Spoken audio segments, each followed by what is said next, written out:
सफला एकादशी व्रत कथा। महाराज युधिष्ठिर ने पूछा, हे जनार्दन, पौष कृष्ण एकादशी का क्या नाम है? उस दिन कौन से देवता का पूजन किया जाता है और उसकी क्या विधि है? कृपया मुझे बताइए। भक्तवत्सल भगवान श्री कृष्ण कहने लगे कि धर्मराज, मैं तुम्हारे स्नेह के कारण तुमसे कहता हूँ कि एकादशी व्रत के अतिरिक्त मैं अधिक से अधिक दक्षिणा पाने वाले यज्ञ से भी प्रसन्न नहीं होता हूँ। अतः इसे अत्यंत भक्ति और श्रद्धा से युक्त होकर करें। हे राजन, द्वादशी युक्त पौष कृष्ण एकादशी का महात्म तुम एकाग्रचित होकर सुनो। इस एकादशी का नाम सफला एकादशी है। इस एकादशी के देवता श्री नारायण हैं। विधि पूर्वक इस व्रत को करना चाहिए। जिस प्रकार नागों में शेष नाग, पक्षियों में गरुड़, सब ग्रहों में चंद्रमा, यज्ञों में अश्वमेध और देवताओं में भगवान विष्णु श्रेष्ठ हैं, उसी तरह सब व्रतों में एकादशी का व्रत श्रेष्ठ है। जो मनुष्य सदैव एकादशी का व्रत करते हैं वह मुझे परम प्रिय है। अब इस व्रत की विधि कहता हूँ। मेरी पूजा के लिए ऋतु के अनुकूल फल, नारियल, नींबू, नैवेद्य आदि 16 वस्तुओं का संग्रह करें। इस सामग्री से मेरी पूजा करने के बाद रात्रि जागरण करें। इस एकादशी के व्रत समान यज्ञ, तीर्थ, दान, तप तथा कोई और दूसरा व्रत नहीं है।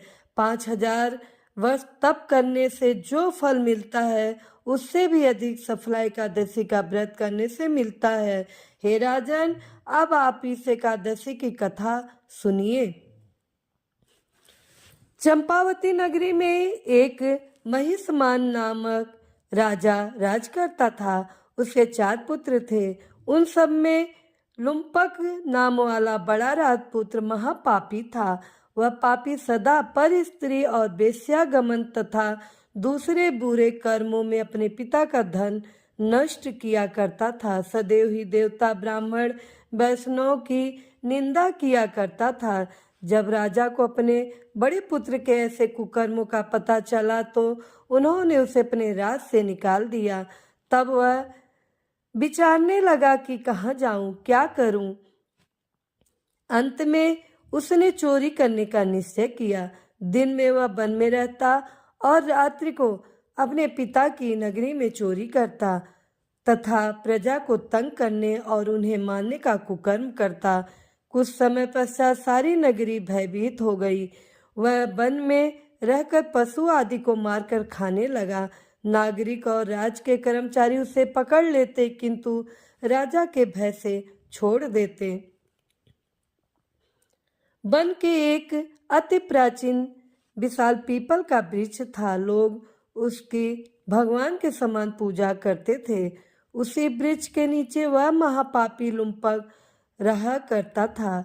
इस वन को लोग देवताओं की क्रीड़ा स्थली मानते थे। कुछ समय पश्चात पौष कृष्ण पक्ष की दशमी के दिन वह वस्त्रहीन होने के कारण शीत के चलते सारी रात्रि सो नहीं सका। उसके हाथ पैर अकड़ गए। सूर्योदय होते होते वह मूर्छित हो गया। दूसरे दिन एकादशी को मध्याह्न के समय सूर्य की गर्मी पाकर उसकी मूर्छा दूर हुई। गिरता पड़ता वह भोजन की तलाश में निकला। पशुओं को मारने में वह समर्थ नहीं था, अतः पेड़ों के नीचे गिरे हुए फल उठाकर वापस उसी पीपल वृक्ष के नीचे आ गया। उस समय तक भगवान सूर्य अस्त हो चुके थे। वृक्ष के नीचे फल रखकर कहने लगा, हे भगवान, अब आपके ही अर्पण है ये फल, आप ही तृप्त हो जाइए। उस रात्रि को दुख के कारण रात्रि को भी नींद नहीं आई। उसके इस उपवास और जागरण से भगवान अत्यंत प्रसन्न हो गए और उसके सारे पाप नष्ट हो गए। दूसरे दिन प्रातः एक अति सुंदर घोड़ा अनेक सुंदर वस्तुओं से सजा हुआ उसके सामने आकर खड़ा हो गया। उसी समय आकाशवाणी हुई कि हे राजपुत्र, श्री नारायण की कृपा से तेरे पाप नष्ट हो गए। अब तू अपने पिता के पास जाकर राज्य वापस प्राप्त कर। ऐसी बाणी सुनकर वह अत्यंत प्रसन्न हुआ और दिव्य वस्त्र धारण करके भगवान आपकी जय हो कहकर अपने पिता के पास गया। उसके पिता ने प्रसन्न होकर उसे समस्त राज का भार सौंप दिया और वन का रास्ता लिया। अब लुम्पक शास्त्रानुसार राज करने लगा। उसके स्त्री पुत्र आदि सारा कुटुंब भगवान नारायण का परम भक्त हो गया। वृद्ध होने पर वह भी अपने पुत्र को राज का भार सौंपकर वन में तपस्या करने चला गया और अंत समय में वैकुंठ को प्राप्त हुआ। अतः जो मनुष्य इस परम पवित्र सफला एकादशी का व्रत करता है उसे अंत में मुक्ति मिलती है। जो नहीं करते वह पूंछ और सींगों से रहित पशुओं के समान है। इस सफला एकादशी के महात्म को पढ़ने से अथवा श्रवण करने से मनुष्य को अश्वमेध यज्ञ का फल मिलता है। तो प्रेम से बोलिए श्री कृष्ण भगवान की जय, विष्णु जी महाराज की जय, सफला एकादशी की जय।